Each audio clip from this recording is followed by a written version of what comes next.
Амандасын, ару кыргызым бар болуңуздар. Өткөн чак арман, келечек үмүт. Өткөн чак өттү, өткөнгө өкүнбө, кеткенге кейбе дейт ата-бабалар. Келер чак табышмак. Ошондо баалуу учурчак. Мына бүгүнкү сүйлөшө турган сөзүбүз учурчак тууралуу. Бүгүн бизде мейманда Үсейин Айдаров деген мырза ошол руханий дүйнөнү аркалап, жан дүйнө илимин аркалап бүгүнкү күндө өзүнчө бир тайпа ачып, өзүнчө бир группа түзүп, ошолорго учурчак тууралуу маселе куруп, адамдардын жан дүйнөсүнө бүлүк салып турган кези. Кош келипсиң, Үсейин мырза. Рахмат.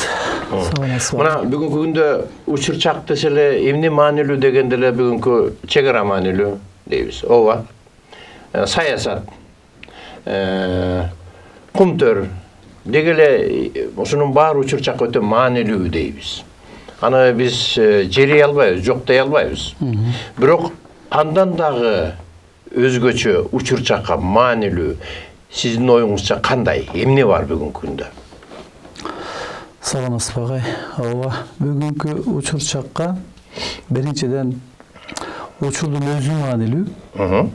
Учурга жашап жаткан, учурду бүгүн учурдун доорун сүрүп турган адамдар маанилүү. Маселен, бүгүн мен, сен, ал адамдардан эң маанилүүсү ошол. Адамдар, мисалы жана кумтөрдө айтып атабыз, кумтөр адан кийин маанisi ал. Анткени адамдын маселеси чечилбейинче, адамдын тышкаркы нерселер баары чечилбейт. Ошондуктан биздин ушул учурчакка бардык өткөн чактардын баарын алып келип үйүп алдык да азыр. Учурчакта бир да маселе жок. Учурчактын өзүндө бир маселе жок.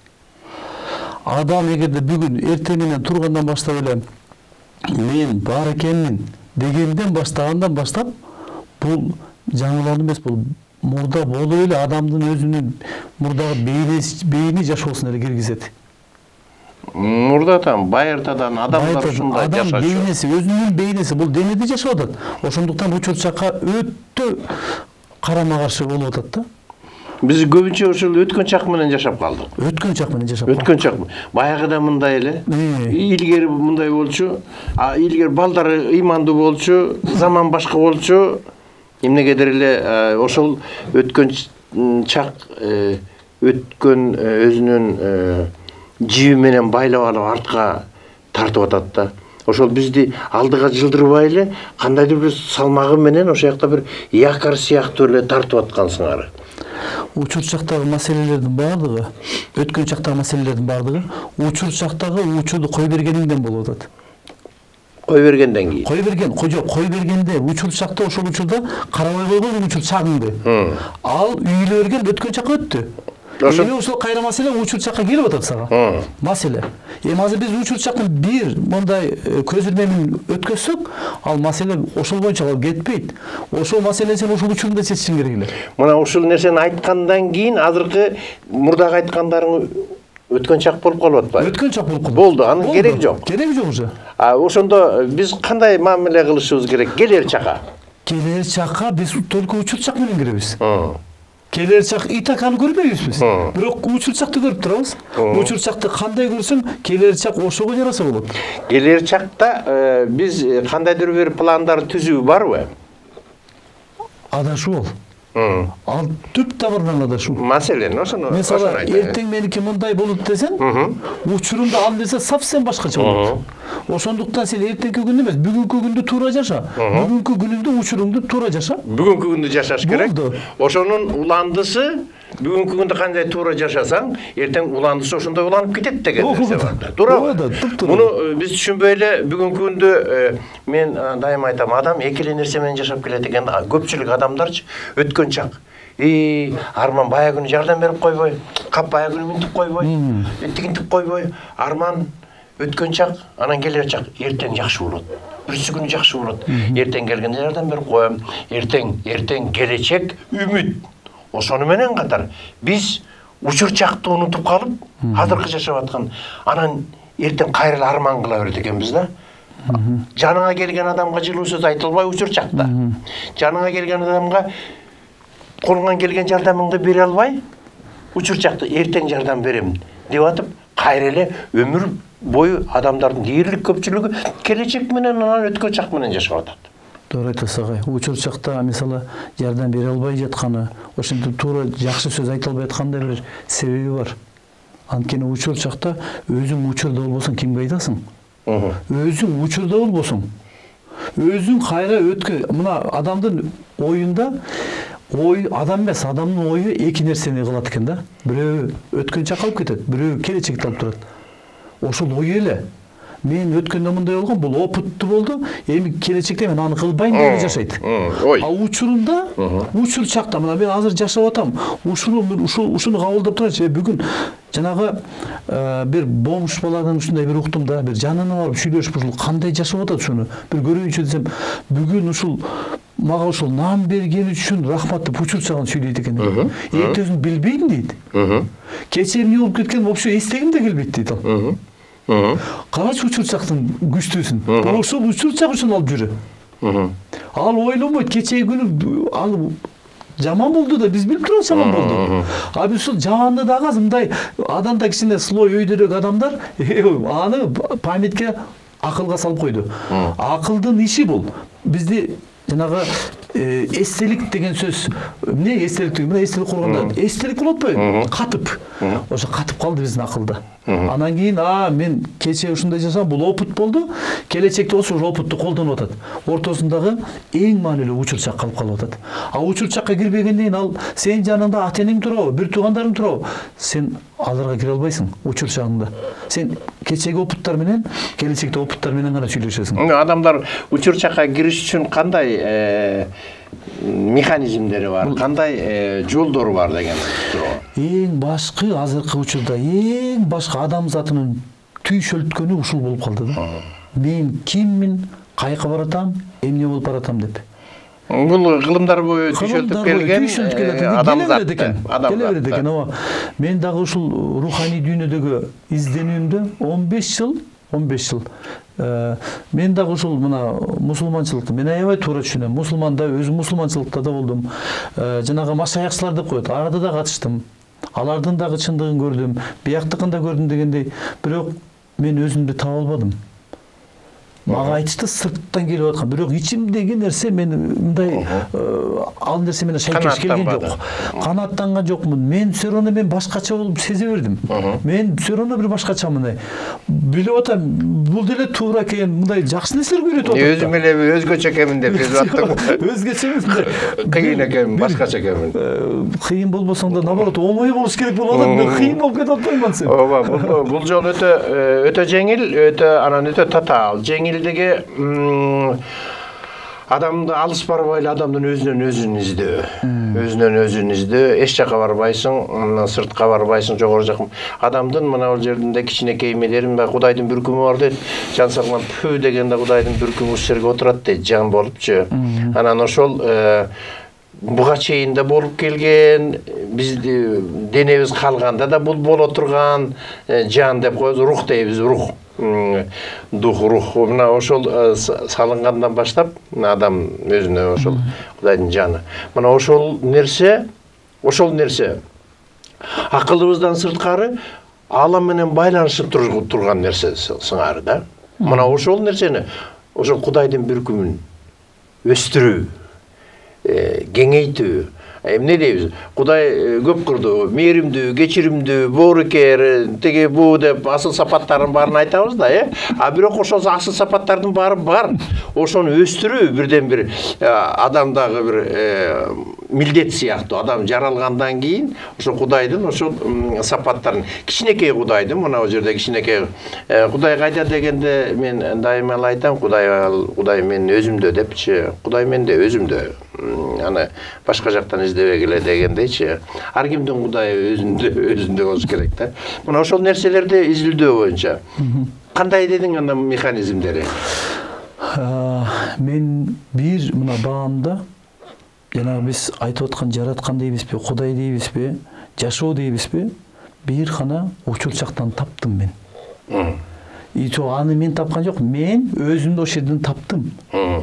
Өзүм тапкан Өзүмдү ошол жерден таптым. Учурдан гана таптым. Мени эски мен аябай кыйнайт. Эгерде мен эсте жашай турган болсом, ал жакта мындай чын айтыш керек, жакшы деле нерселер болгон жок.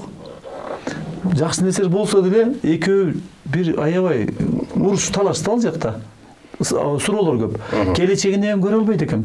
Ошондуктан бир эле мен түшүндүм, учур чагым менен кала турган болсом, менде бир эле нерсе, мына машинанын чоң мотору бар. Ал мотордун ар биринде детальдар бар. Карбюратор, бенза, ошонун баарын бир эле нерсе.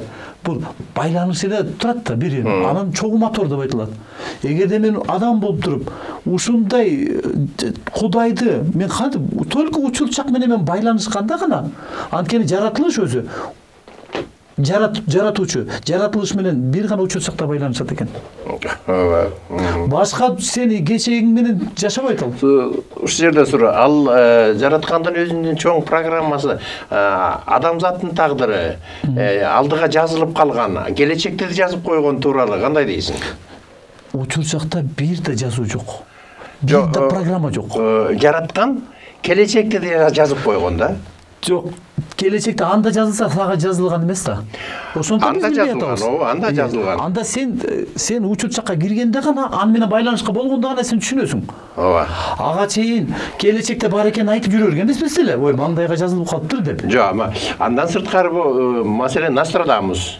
Эми көп немелер адамдар 14-кылымда жашап туруп, 20-кылым, 21-кылымдагы болуп аткан окуяларды алдын ала көрүп жазып койгон, айтып койгон. Аны биз көрдүк тарыхта, жашообузда көрдүк. Демек, жараткан ошонун баарын жазып койгон үчүн 14-кылымда 20-кылымды көрүп атат, туурабы? Нострадамус, туурабы? Көрүп атат, болот. Биринчи дүйнөлүк согушту, экинчи дүйнөлүк согушту, көп нерселерди Нострадамус жазган, калтырган. Адам жазган. Калган бул. Бул 14-кылымда болгон. Демек, ошонун баардыгын жараткан өзү буйруп койгон, жазып койгон. Эгерде жазбаса биз аны көрбөйт элек. Азыр биз жолдо баратып тежектеп, мен сага айттым го, бияктан буруласың, анан бияктан буруласың деп айттым. Себеби аны мен билем, ошондой жол бар экен. Ошону айттым. Билгеним үчүн айттым да. Жараткан билген экен деп атасыз азыр. Себеби бирөө жаратып койгон ал жолдучу.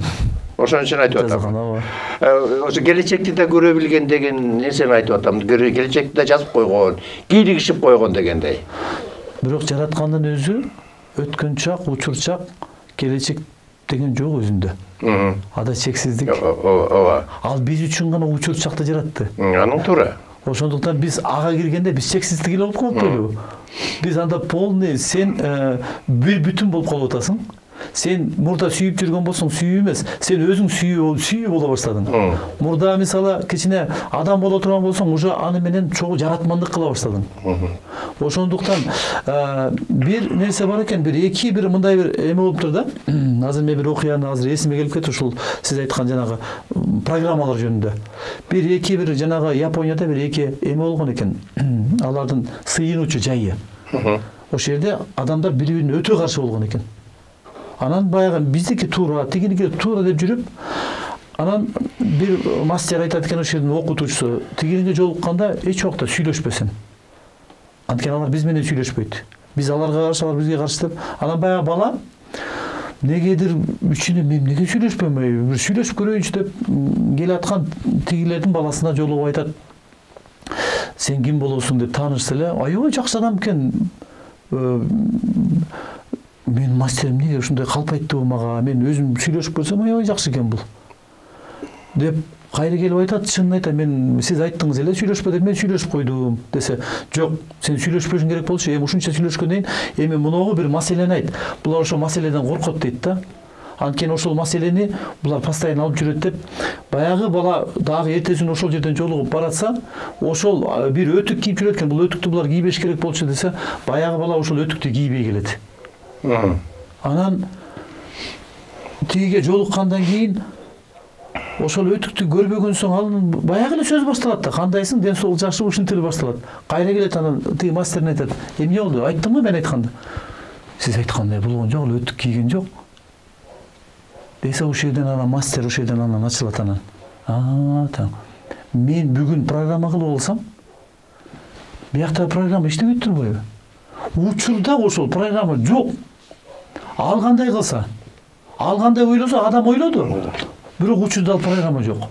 Ана бүгүн дагы биз ушундай программа менен кылып атабыз азыр. Мына азыр учур чакта мен мындай кылам, жок билебиз, ушундай болоорун. Даже акыл ушундай бизди үйрөтүп келди.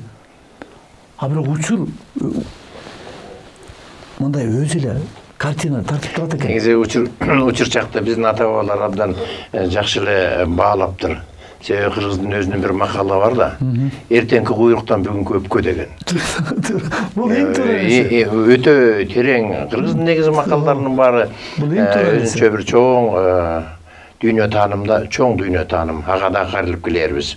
Мына бул программа деп атабыз. Негизи азыр орустар баягы жрецтер айткандай: "Бойтесь своих мыслей, ибо они исполнимы" дейт.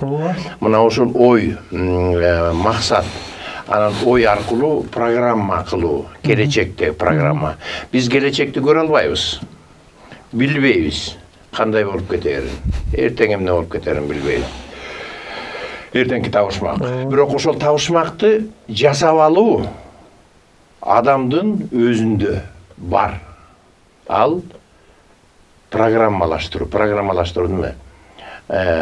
Программалаштыруу. Эртең бирси күндөрү мен жакшы настроенде ойгоном. Мен астымда жакшы адамдар жолугат. Тек гана жакшы нерсени, материалдык дүйнө эмес. Ал өзүнүн орду бар да. Мен эртең дагы ушундай жакшы күн болот. Эртең адамдар жакшы жашай баштайт. Эртең адамдар ынтымактуу боло баштайт. Бири-бирине сүйкүмдүү көрүнө баштайт. Деген ушундай нерселер да, көп нерселер. Программа кылуу. Бул абдан бүгүнкү күндө керек нерсе. Тек гана жакшы жактарын. Жакшы жактан. Жаман дей берсең, сен итсиң десе төртүнчүсү үйрөт дейт го, ошонун сыңарында программа кылуу. Буга кандай көз караш? Туура, менин оюмча, мен ушинтип жашап келдим. Ушинтип жашап келдиң. Бул мен үчүн баягы орусча айткан подсознание божомол. Бирок каалайсың ичиңде. Муну каалап жүрдүк. Эртең бир жакшынакай болсо экен. Ушундай болсо баары жерде кааладык да. А бирок андай болбогон күндөрдө болду го. А ошого биз уже өзүбүз биягы менен эмес, биз уже даяр эмес болчубуз да. Карама каршылыктарга. Анан кийин мына мен мына жакында эле ушул окуя болду. Саат 11-12-лерде уже бүт баарыбыз эс алып аткан учур. Мен ушул түн ичинде эле туруп мынтип свет өчүп колумду карап калдым. Мен колумду мындай биринчи жолу мындай карап алыптырмын да. Ой, ушу менин колум бия. Ушунчалык колумду ушунчалык сүйө баштадым деп коюңуз. Учурчак менен ушундай колумду. Азыр мына сиз кирип келгенде мына столуңузду көрүп алып, ушул стол бизге атайын жасалып, стол болуп бизге иштеп атат, аракет кылып. Өзүнүн предназначениеси, не деп коет, өзүнүн багытын туура аткарып атат. Кызматын аткарып атат. Учур чакта бизге кылып атат мына. Бул азыр өткөн чак уларда жок. Только учур чакта турат. Муну алып барасың, аякта учур, бул жагы келсең, бул жерде учур буга. Өткөн чагы жок мунун. Же болбосо келер чагы жок. Бул учур чакта калды болду. Биз адам учур чакта калып ушундай болуп атпайлыбы? Бир эле маселе. Биздин келечегибиз дагы мен өткөндө эле түшүндүм. Эгерде мына келечекте биз баарын каалайбыз. Мына сиз айткан нерселер баардыгы бар. Только учур чакта жашасаң. Учур чакты өткөзсүң. Ал жанагы өттү да, учур чакты сүртүмүн өткөзгөндөн кийин өткөн чакта ал сага эле проблема болуп келип атат. Мына бүгүнкү сиз айтып аткан көп мына Кыргызстанда болуп аткан нерсе учур чакта, учурунда эмне кылбадыңар? Учурунда тиги эмес беле жетекчи. Тиги кол койду, кечээ мен бир передачаны көрүп калдым. Учурунда тиги эмес беле жетекчи. Өзү өткөн чакта азыр. Бирок эмне болду азыр? Бизге кайра проблема болуп келип атат. Ошо проблемалардын баарын программа кылыш керек да. Проблема болбош керек адамда. Эгер кандайдыр проблема болсо, муну чечүү кандай жол бар деп программа кылыш керек адам. Ой мененби, кыймыл аракет мененби, бул бир деңиз. Анан учурчак. Учурчак адамга эмне берет? Өзүңдү берет. Өзүңдү берет. Өзүңдү только учурчактан өзүңдү гана аласың. Башка эч ким жок ал жерде. Сен ошондо өзүңдү көрө баштайсың. Өзүңдүн ошолор менен бир болгонуңда анан кийин ошол журулушу деген ошол экен. Биз буга чейин мынтип сыртын карап, оюн карап, анан өткөнүн историясын карап, бул келечек буга ишенич жок, мындай болуп аткан болсо деп. А учурчакта сен ойлонбойсуң. Учурчак өзү толук экен да. Жашоого толуп алса, эмнеге сен аны ойлоносуң? Ал жерде сен ошо менен сиңилишип, жуурулушуп кетесиң. Ооба. Учурчак бүгүнкү күндө канчалык учурчакта болсоң, баалуулук жана жогоруда айткандай эртең куйрукта бүгүн көпкө деген баалуулук. Учурчакта эртең менен күндү көрүп, эртең менен жылдызды көрүп. Абдан туура. Эртең менен шамалдын шыбырын угуп, чөптүн шуудураганын угуп, мына ошол нерсени сезүү. Ошол нерсени сезүү менен жашоо бул өзүнчө бакыт. Бүтүндөй бакыт. Өзүнчө эмес, өзүнчө десең санда бүтүндөй бакыт ошол убакыттагы. Мына ошон үчүн адамдар аба учурчакты баалаш керек, учурчакта болуш керек, анан учурчак ошонун өзүн өзү табуунун механизми кандай? Мен айтып берейин ошону. Бул аябай мен жанагы буга чейин да сүйлөшүп отурдук сиз менен, жанагы адам толуп не дедиңиз, мына чөйчөк толуп төгүлүп.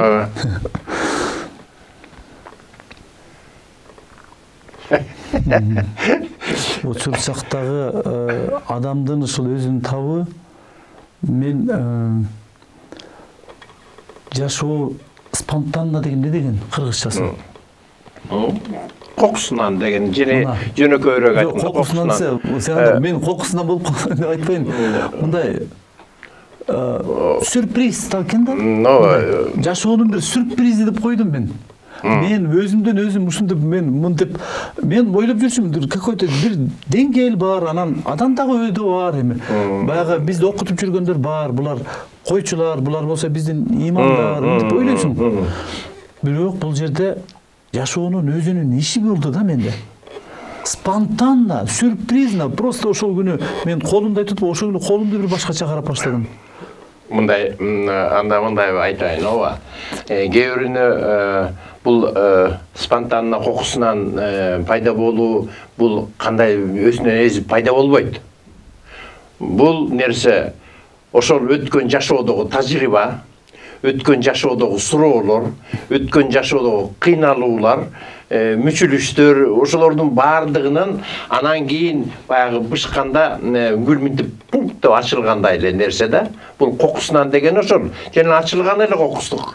Ал эми ага чейинки кандайдыр бир механизмдери болду да, процесстери болду да адамдын жан дүйнөсүндө. Болду ага чейин. Бул азыр сен спонтанно деп результатын айтып атасың.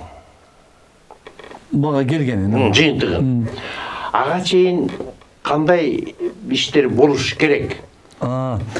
Механизмдер. Туура. Ага чейин мен изденүүдө болдум, албетте. Изденүү бул токтогон жок. Изденүү, бирок мен издегенде Кудайды издей бердим да. Кудайды. Сиз айткандай, бияктан сырттан издеп жүрүп, биягың бошта. Ыйлайсың эле бияктан, күлөсүң. Бияк өзүнчө бир дүйнө болуп. Анан Кудай баягы биз Кудайга барышыбыз керек экен, Кудайга мындай жакшы иштерди жасашыбыз керек экен. Кудайга бир мындай бир жагынайынчы деп ушундай бир эме кылат экенсиң. Ушул 15 жылда ушундай жүрдүм да мен. Анан кийин кичине бир түшүнүп келе баштады мындай. Кудайга биз барсак анда Кудай эмне бир эле жерде болуп калабы? Өзү мен бардык жерде мен деп атса, мен барып аткан болсом, значит, мен турган жерде Кудай жок. А мен Кудай турган жерге барышым керек деп уже мен ойлор өзгөрүлө баштады. Анан эми барбайм ал жака болду эми. Кудай бардык эле жерде турбай, Кудай мен деле экен. Анан өзүмдөн иштеп, өзүмө да батпайт, мен Кудайды кантип батырмак элем. Мен болсом, анан Кудай болсо, анан мен Кудайды алып жүрөм деп кантип айтам мен? Бу дагы эле өзүнчө бир мындай бир парадокс да, биягынан, кайра биягынан ушундай кыйналасың. Анан мейличи кандай болсо ошондой мейли иши кылып Кудай деп эле жүрө берейинчи деп мындай ойлор да келет. Анан бир түшүнүк болуп калды, мен Кудайдан бир миссия менен келип калган турбаймы деп, ошол миссия дагы бир мындай бир жипте кармап жүргөндөй болуп калды да. Ошол миссия өтсө, анан жип үзүлсө, анан биз кайра кетет окшойбуз деп, мындай да бир ойлор болот экен. Бул негизи адамдын изденүү жолдору ар бир адамдыкы өзүнчө да. Байкап карасаң, баягы тоонун башында жилек илинип турат, ошого ким кандай барат. Бирөө жөө чыгат, бирөө ат менен чыгат, бирөө самолет менен чыгат, бирөө ар жагынан чыгат, бирөө бери жагынан чыгат. Бирок баарынын максаты ошондой да. Бул жерде биз көрүүчүлөргө тек гана мындай болуш керек деп айта албайбыз. Бирок адам өзүн өзү издеп табуу жөнүндө кеп кылып атабыз да. Ошондо баягы кылымдардан келип аткан тажрыйба бар да. Сүкүт, тунуу, медитация. Медитацияга отуруу, кыргыздар сүкүт коет экен. Баягы 40 жыл теңге отурган илгери, билесиң да. 40 күн баягы жердин астында отурушуп, эчтеке жарык көрбөй, анан ошол жерде адамдын кандай бир сезимдери ачылып, туюмдар ачылып, анан баалуулуктары сезүүдө башталган да. Балким ошондой нерселер болушу мүмкүн ар бир адамга. Биздин айтып аткандарыбыздын бардыгы адам өзүнүн ким экенин баалаш үчүн, өзүнүн ким экенин тааныш үчүн бүгүн эртең менен сен көзүңдү, колдоруңду көргөн сыяктуу учурчакты пир тутуу керек да, мындайча айтканда. Туура. Учурчакты пир тутуу. Бул эң туура. Учурчактан гана сен байланышасың, өзүң менен өзүң. Өзүң менен өзүң. Анан сиз медитация деп калдыңыз, мага мына жакында эле бир медитация келди. Бул кыргызда мисалы кыбыла деп коет. 4 тарабың кыбыла деген сөз бар экен. Бул туура сөз экен. Ооба. 4 тарабыңдын кыбыла. Ооба. 4 тарабың. 4 тарабың деп мен мынтип ойлоп, анан 4 тараптын кыбыла турбайбы? Бизде болсо, анан мен тип өзүм ошо медитацияда отургам. Просто буну көкүрөк жер, бул биздин көкүрөк жер, бул центр. Бул борбор, руханий борборубуз. Ушул жерге колумду алып келип эле, анан мына оң жагыбыз биздин өткөн чагыбыз. Өткөн чагымды алып келип мынтип бияка алып келдим центрге, борборго. Анан келер чагымды да алып келдим. Келер чагымды алып келип, оюң менен мыслен отурасың. Мына. Анан центрге алып келдим. Бул центр. Бул жерде мен өткөн чагымдагы өлүш керек. Келер чагымдагы мен жашабаш керек пока менде. Менде болгону учурчак гана калсын. А учурчак бул эки тарап болду. Эми үчүнчү тарап. Бул мындай мына. Бул мындай тарап бул. Кудайдын жолу уже. Мен ушул өзүмдүн учурчакта Кудай менен болуп атам. Кудайың каякта болуп атат? Ошондо жакта болуп атабы? Бул бийиги, болбосо анын тереңдиги. Менде эле мени менен чогуу. Мени менен чогуу. Мындай өйдө эмес ал. Сен ошо чогуу Кудай менен өйдөгө, кайра эле тереңдикке. Экинчиден, өткөн чак менен келер чак болду. Эми дагы бири сенин жакшы иштериң. Адам жакшы иштери менен да көп учурчакка кире албайт экен. Мен жакшы ишим бар да кече эле кылбадым белем. Бурса келечекте да болот, ошондой иштер деп коет. Жакшы иштеримдин баарын алдым. Бияктагы өзүмдүн темный иштердин баарын аласың. Аны дагы борборго алып келип. Борборго алып келип тургандан кийин бунун дагы эми мунун бардыгы адамдын иштери эмес, мунун баары эми Кудайдын иштерине өтсүн деп тургандан. Кайра эле мына бийиктикке көтөрөсүң, кайра эле тереңдикке. Анан биз ушинтип чогуу отуруп атып мен дагы бир нерсе түшүнүп калдым. Мисалы, оң капталында оорулардын баары. Колуң менен өзүң эле айыктырасың. Алдың, алып келдиң борборго. Сол жактагы эмнин баарын алып келдиң, борборго алып келдиң. Бул чексиздикте оору жок. Кудайдын өзүндө оору жок. Кудайдын өзүндө оору жок, сенде да оору жок. Болду, анын баары мына бийиктеп, тереңдеп. Караш, бул өзү 4 тарабың тең кыбыла. Ошон үчүн кыргыздар айтат да, кыргыз үчүн 4 тарабың кыбыла деп. Бир кезде жөн эле адамга акарат айткандай болчу. Сен 4 тарабың кыбыла барчы деп койчу да. А негизинде айтылган биз үчүн, мына кыргыз үчүн ошол убакта биягыңда кыбыла, бияққа қарап сыйынсаң да болады. Бияққа қарап сыйынсаң да, бияққа қарап. Ошон үчүн бул кандай эркиндик болгон? Бул эркиндиктин туу чокусу. Бизде иконаны карайбыз, мындай карап алып церковке барабыз, мечитке барабыз. Баягы Кудай бардык жерде дегенде бизде диндегилердин баары жок, мечитке барганда жакшы өтөт дейт да. Мечитке барганда дубаң жакшы өтөт дегенде каалаган жерде. Ошон үчүн кыргыздарда эркин дүйнө таанымы башкача болгон да, өзгөчө болгон. Өзгөчө. Бул кыргыздын дүйнө таанымы бул дин эмес. Бирок диндердин баардыгын түптөгөн кыргыздын дүйнө таанымы. Кандай гана дин болбосун, ошонун баарын өзөгүндө, түпкүрүндө түптөгөн кыргыздын дүйнө таанымы. Көчмөн дүйнө таанымы философиясы.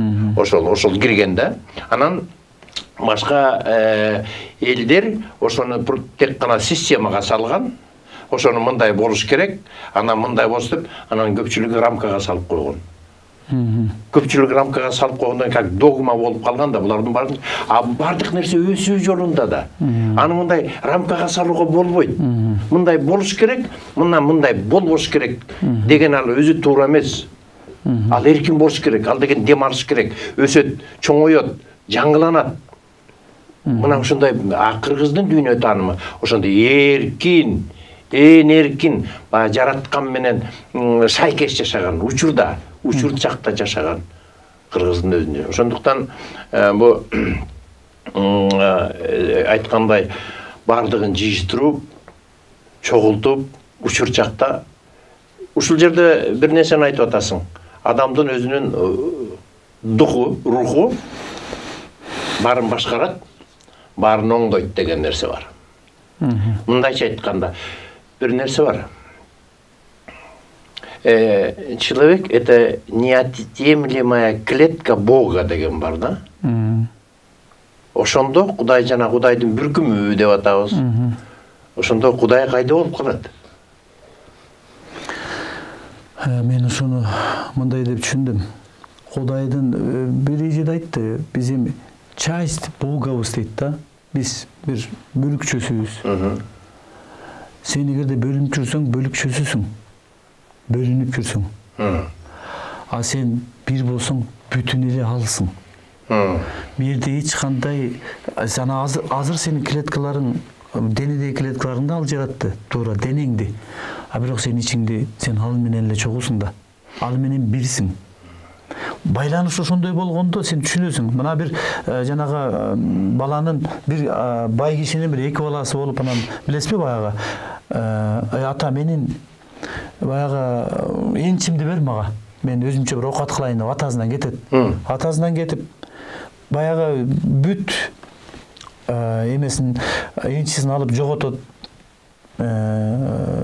Ресторанга чачат дейт. Баягы азыркы сөз менен кыз келиндерге барат, тияк-бияк болуп анан эң акырында чочко кайтарган кишинин чочкосун багып калат. Ошондо чочко жеген нанга да муктаж болуп ошондо эстейт. Мен атамдын үйүндө кулдары дагы менден жакшы жейт тамак. Мен атам эле барып кул эле болоюн, лучше жакшы болот ушул деп. Атасына келетса, атасын деп таң атканда эрте менен күтчү экен ушу баласын. Анан баласы келатканда айтат ошол. Көрүп, балам келдим баягы. Кийимдерин оңдоп, шакегин тактырып, байдын баласы кылып анан. Экинчи уулу болсо талаада жүрөт, келет, үйдө той болот. Баягы бордолгон торпокту союп, балам келип калыптыр, табылды деп. Анан агасы келип сурайт, ата эмне той болот бизде? Ой, баягы ийниң кетпеди беле, ошол табылды, жоголгон табылды, өлгөн эле тирилди деп. Десе анан баласы айтат, улуу баласы. Ата мен тиги классташ балдар менен жүргөнгө бир улак бербей койдуң. Монтип балаң бузулуп келсе, бизге болсо бир ушундай той кылып атасың, атасы айтат, сен менин жанымда жүрүп атасың го. Меникинин баары сеники эмес беле? Сеникинин менен баары меники. Биз ушундай болуп атабыз азыр. Жашоонун бөлүк өзү жашоодон бөлүнүп алып, ушундай бөлчүк болуп атат. Бүгүн сен жашоодо болсоң, жашоонун баары сеники. Сен дегенин баары сен. Ал жашоонун баары сеники, сен жашоону кусуң. Болду, бөлүнгөн жок бу жерде. Абдан туура.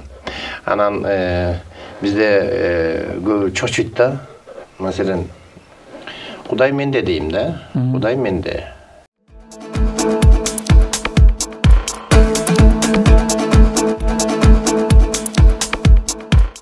Bul bayırtadan gelgen nerse. Kuday desele bizde bardığın janagı 18.000 alamды жаратып койгон, аны кантип жаратасың деген эле кеп болуп кетет да биздечи мындай. Ошолордун баарын жараткан Кудай сен ким болуп калыпсың дегендей элечи ушундай. Бирок адам сөзсүз жакын арада Кудай этабына өтө баштайт. Ошол деңгээлде жаратуу жанагындай, ошо айткандай. Азыр буга чейин мындай дагы нерсе бар. Сен кандай түшүнөсүң билбейм. Буга чейин ушул нерселердин бардыгын, ааламдагы тогороктордун бардыгын, керек болсо ошол инопланетяндардын бардыгын адам өзү ою менен жаратып алган деген нерсе бар да. Мына мындай бир кызык нерсени айтайын сага, таң калтырып да. Ошондуктан Кудай, адам өзү Кудай, Кудай жарым Кудайлар болуп келген, жана дагы болот. Себеби диндер жалпы бардык диндер өзүнүн кызматын кандайдыр бир деңгээлде аткарып бүткөн сыңары, бүтүп калды. Анан ошондо күчтүн баары кайга келет? Динге эмес, адамдын өзүнө. Азыр бардык адамдар, дүйнөдөгү адамдардын баары самоидентификация народа, национальность, личность деп баягы ушундай мода сөз бар да, адамдар өткөн чагына кайрылып өзүнүн ким экенин таануу. Тетиги тукумунан бери ким экенин, анан ошолордун баарын салыштырып келип, көрсөм мен мындай турбаймынбы деген. Азыр кыргыздар болсо адам атандан тараган болуп, анан азыр өзүн адам катары сезүү программасы бар да. Адам ата болуу, ошонун адам ата болуу бул анын сапаттарын алуу. Сөзсүз эле 15-20 метр болуу эмес, 1000 жыл жашоо эмес. Мен муну Библияда мынтип жазылуу. Кудай өзүнүн бейнесин окшоштуруп адамды жаратты. Бул туура эмес. Адам өзүнүн бейнесине окшоштуруп Кудайды жаратып алды. Ошондон абдан бул жакшы сөз экен. Бирок ошонун мындай дагы жагы бар да. Өзүнүн түспөлдөрүнө окшоштуруп адамды жараткан дегенде, адам өзүнүн түспөлү биз кебетесинен көрүп атабыз. Эки колу, эки буту, башы бар экен деп атабыз. Анын түспөлү, анын керемети, анын кудурети, анын сыйкыры, анын кечиримдүүлүгү, боорукерлиги, мээримдүүлүгү, жана асыл сапат, күч кубаты. Мына ошону жараттым деген сөзү экинчи жагы. Мен бул жерден мындай деп атат да, адам өзү жаратылган болсо Кудайды, ошондо сен кандай болсоң, Кудайың да ошондой болуп калды да. Ооба, бул туура. Сен кандай болсоң, Кудайың ошондой. Азыр сенден Кудайды көрө турган болсо, эгерде сен кечиримдүү эмес болсоң, кечиримсиз Кудайды көрөт. Сен сүйүү эмес болсоң, сүйүү эмес Кудайды көрүп атат да. Анан ким ишенет ага? Ошондуктан сен жараткан Кудай эмес, Кудай чыныгы жараткан Кудайды көрсөтүш керек болуп атат да, өзүңдөн. Аны үчүн сен байланышың керек болот. Байланышта сен өткөн чак менен келечекте байланыша албайсың, бир учур чактан. Ана бир маселени айтып коеюн. Жана сиз айткан механизм мындай болот экен. Эмес дедим. Биринчиден денеңди көрүп баштадым мен, көрүп баштадым да. Бул дене мени көргүзбөй келген, бул ой болгон. Ой автоматом токтоду. Мурда эле токтоп турган, мен уже бирден сезип жүргөм да. Ушу бир башка бир постоянно бир ысык ал барып эле, мынтип постоянно ысык болуп турат. Азыр деле ушинтип турат да. Анан бул эмненин белгиси? Ушундай бир белги болуп атат да. Денени көрүп баштаганда биринчи дене кирип атат. Анан ой токтоду. Ойдон кийин эле экинчи эмоция, сезим жана сенин маанайың.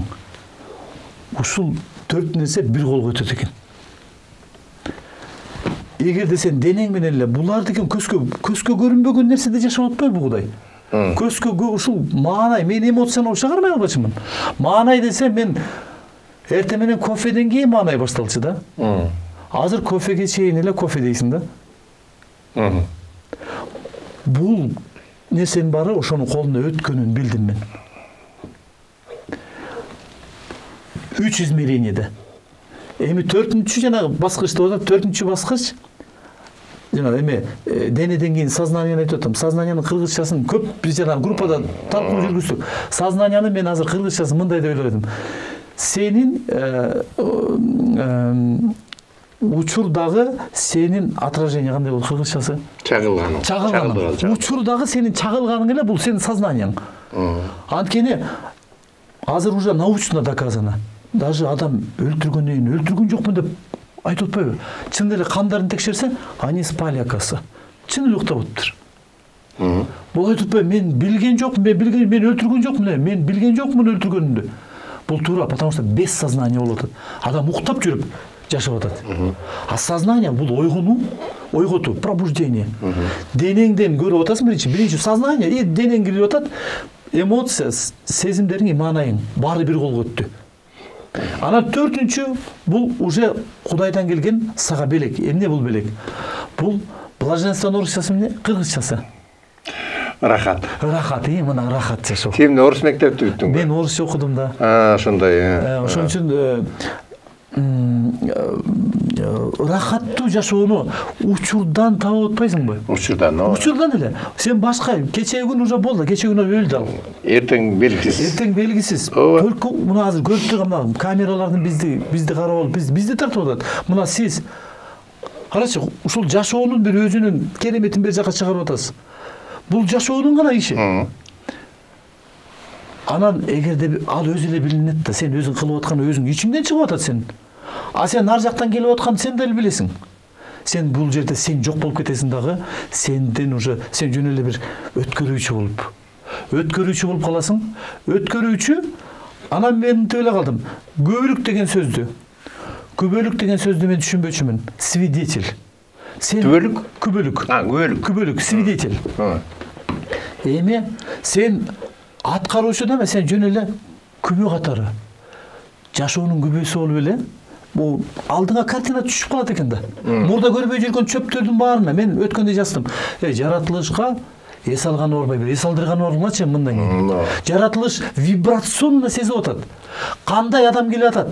Бизге бүгүн биз алар өзү жашоо менен мындай учур чактын жашоосу менен жашап атса, бир прошедший адам келип баягы өзүнүн арманын айтып атса, аларга неприятно болот. Живой да, алар тирүү. А сен бүгүн ошол дарактарды, жаратылышты көрүп, буга чейин эмнени көрбөй жүрдүк? Ошолорду көрүп уже сознательно, бул сознательно ушу сен ошол жашоонун эмне деп айттыңыз кыргызча? Чагылдыруу. Жашоонун өзүн чагылдырып баштайт экенсиң да. Анткени жаратылыш жашоонун өзүн сага чагылдырып атат. Мына жашоо ушундай, көк, кызыл, гүлдөрү бар, абасы, ырахат, анын жыттарычы. Гүл өзү да эмес, анын жыты бул Кудай өзү экен да. А биз бул Кудайды аябай мындай бир чектеп, же Кудай менде дейсиң, же тигинде деп коесуң, болду. Башка гүлдөрдү биз өстүрүп атабыз, адам айтат. Мен теректи мен кылып атам. Же болбосо үйдү мен салып атам деп. Анан мен ушул жана сабак берип аткан жерде балдар менен сүйлөшүп калам. Анан балдарга ушул айттым. Силер кеткенден кийин стулдар ийилип атат мага десем, агай, почему так? Биздики орусча эме, анан эмнеге? Силер отурганда жөн отурбай, минтип атпайсыңарбы? Ушул силерге бир жаман нерсе кылдыбы, айткылачы? Жаман нерсе кылдыбы? Силер үчүн туура предназначениясын аткарып атат го? Туруп кайра буларга айтышыбыз керекпиз? Рахмат, мен үчүн ушул стол болуп келгениңе, макул болуп келгениңе. Болбосо жерде отурмаксың сен. Анан силер кеткенден кийин ыйлады десем, бир бала түшүнөт, айтат, не плачь деп столу минтип коет дегенчи. Баягы бала да сразу кабыл алган эмеси.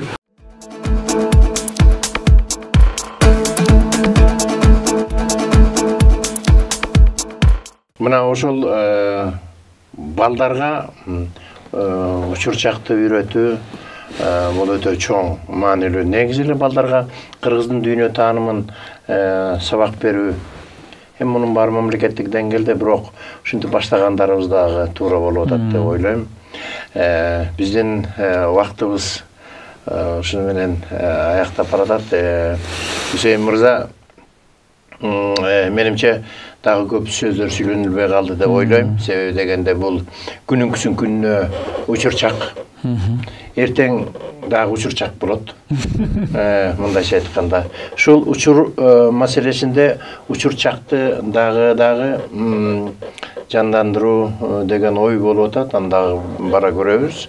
Бүгүнкү келип маяк куруп бергениңе чоң рахмат. Бар бол учурда, бар бололу учурда. Рахмат сизге дагы. Урматтуу телекөрүүчү, учурдун сырлары ачылмакчы. Кошо алсаң, өткөн келер учурчакты. Арбасын аруу кыргызым. Бар болуңуздар.